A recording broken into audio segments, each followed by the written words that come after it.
All right, welcome back, everyone.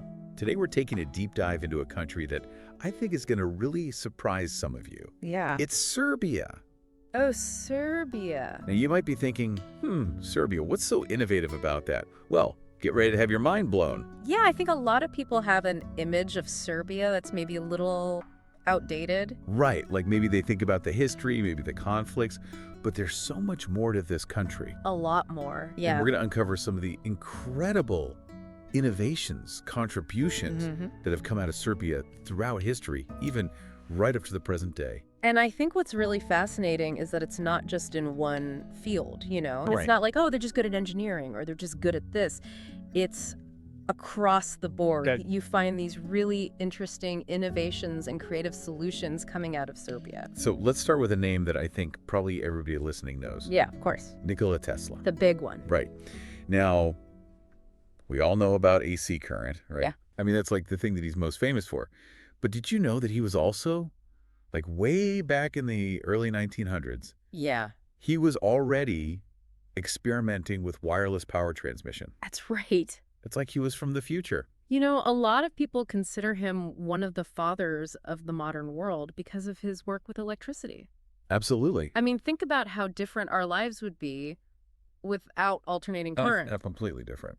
But it's also important, like you said, to remember that he wasn't working in isolation. Right. There were other brilliant minds in Serbia at the time, and one of those was Mihajlo Pupin. I've heard the name.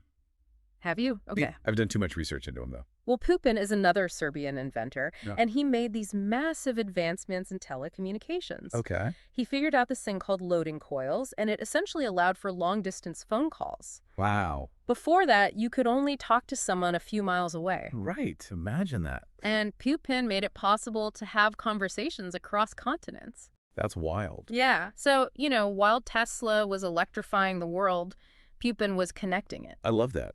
They were both working, parallel to each other, but on these things that ended up completely Yeah. transforming how we live today. And it's a great example of how Serbian innovation has had this global impact. Totally. And then fast forward to today, Okay. Serbia is actually becoming a real hub for tech startups. Oh, really? I didn't know that. Yeah, particularly in cities like Belgrade and Novi Sad. Okay. You've got a lot of young, talented people there who are working on things like artificial intelligence, blockchain. Yeah, those are like all the hot topics right now. Exactly. And they're doing really cutting-edge work. So, I mean, we talk about Silicon Valley. Yeah. Everyone thinks that's the center of all this kind of stuff. But maybe we should be watching Serbia I think so. to see what they come up with next. I think so, yeah. I mean, who knows what the next big thing is going to be, but there's a good chance it could come from there. Right. It's so exciting because I feel like so often we get kind of stuck in the same narratives We do. about where innovation happens, but it's happening everywhere. It's happening everywhere, yeah. You just got to be looking for it. Exactly. So we've talked about the tech side of things, but Serbia's economy is actually really diverse, right? More than people think, yeah. Yeah. So what are some of the other things that they're, known for or that they're doing really well in? Well, one thing that might surprise people is that they're a major exporter of car parts. Really? Like for big car companies? Yeah, they supply companies like Fiat and Volkswagen. I had no idea. They've got a strong manufacturing base there. Okay. So your car might have some Serbian engineering in it. Wow, that's so cool. I'm going to have to look closer at my car now and see if I can find any Serbian parts. Right. And then, I was thinking about food. Right. Because I know that Serbia is famous for its raspberries. Oh, yeah, that's a big one. Like they're one of the biggest exporters of raspberries in the world. That's right. So, they're powering our phones and our breakfasts. Right. I love that it's like this perfect combination of, high tech Yeah. and delicious food. Exactly. So we've talked about tech, we've talked about manufacturing, we've talked about food, but let's not forget about the culture. Oh, yeah, absolutely. Right. Because Serbia has this incredibly rich cultural heritage. It does. So what are some of the things that stand out to you in terms of Serbian culture?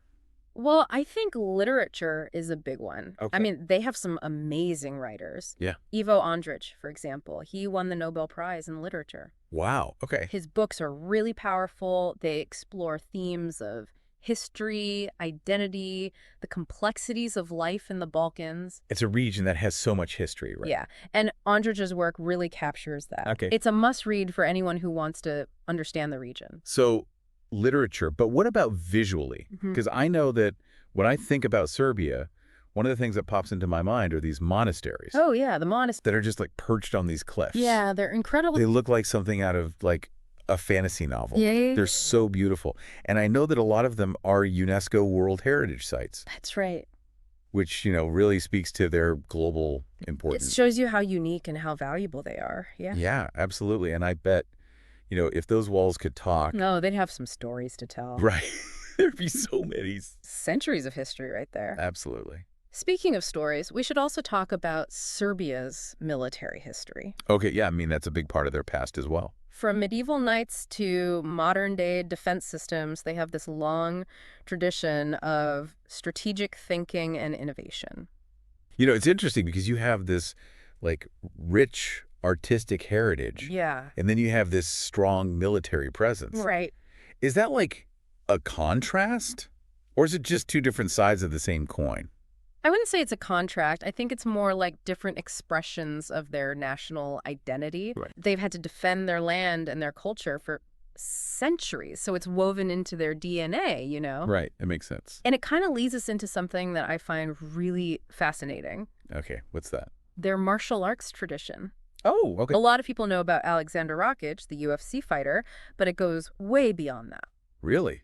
So what else is there? I'm curious. Well, for example, they have this unique style of wrestling called Srpsko varvanje. Srpsko varvanje. It dates back centuries. Wow. It's super technical. It was used for both sport and combat. So it's like a practical martial art, but also a competitive one? Exactly. That's cool. And then there's Sambo. Sambo, yeah. It's a grappling art that was developed in Russia, Okay. but it's incredibly popular in Serbia. I've heard about that. So I've seen some videos of it. It looks intense. It is, yeah. It combines judo and wrestling, focuses on throws and submissions. It's no joke. So it's like, if you want to test yourself, Yeah? go try some Sambo. Yeah, exactly. Know what you're made of. That's right. But I think it shows you something about the Serbian spirit, right? Yeah. This resilience, this resourcefulness. They've been through a lot, and they've always come out stronger. That's right. And it goes back to what we were saying earlier about their history of innovation. Right. Even in the Middle Ages, they were ahead of the curve in things like agriculture.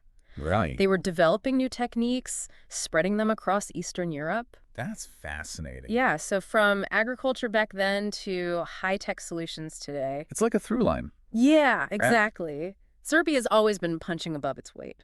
So, as we wrap up this deep dive into Serbia, what's the main takeaway? What do we want people to remember? I think the big takeaway is that Serbia is a hidden powerhouse. Okay. A nation that deserves way more recognition for its creativity and its tenacity. Absolutely. Yeah. I think, a lot of times we have these preconceived notions about places. Yeah.